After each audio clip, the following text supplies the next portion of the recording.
ప్రజా పంపిణీ వ్యవస్థలో నిత్యావసర వస్తువులు పొందేందుకు ప్రత్యేకంగా రేషన్ కార్డు జారీ చేస్తారు. ఇలా ప్రజలకు జారీ చేసిన రేషన్ కార్డు చిరునామా ధృవీకరణ పత్రం కాదని హైకోర్టు పేర్కొంది. ప్రజా పంపిణీ వ్యవస్థలో రేషన్ కార్డు అనేది చాలా కీలకం. ప్రజల సంక్షేమ పథకాల అమలు కూడా రేషన్ కార్డు ఆధారంగానే జరుగుతుంది. దీంతో రేషన్ కార్డుపై ప్రజల్లో అవగాహన పెరిగింది. అయితే కొంతమంది మాత్రం రేషన్ కార్డును అడ్రస్ ప్రూఫ్ గా కూడా ఉపయోగిస్తున్నారు. తాజాగా ఢిల్లీ హైకోర్టు దీనికి సంబంధించి సంచలన తీర్పునిచ్చింది. ప్రజా పంపిణీ వ్యవస్థలో అవసరమైన వస్తువులను పొందేందుకు రేషన్ కార్డులు ఒక్కొక్కటిగా జారీ చేయబడతాయి.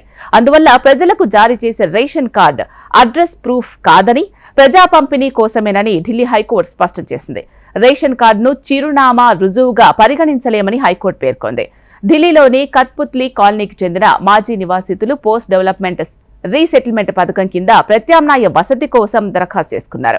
దీనిపై ఢిల్లీ హైకోర్టు న్యాయమూర్తి చంద్రధారీ సింగ్ ఆరా తీస్తూ ఈ పథకం కింద ప్రయోజనాలు పొందేందుకు రేషన్ కార్డు తప్పనిసరిగా సర్టిఫికెట్ ఉండాలని అధికారిక నోటీసులో పేర్కొనడం సరికాదు అన్నారు. ఇది చట్ట విరుద్ధమైన నిర్ణయం. ఈ క్రమంలో రేషన్ కార్డు చిరునామా రుజువుగా పరిగణించరాదని ఢిల్లీ హైకోర్టు స్పష్టం చేసింది.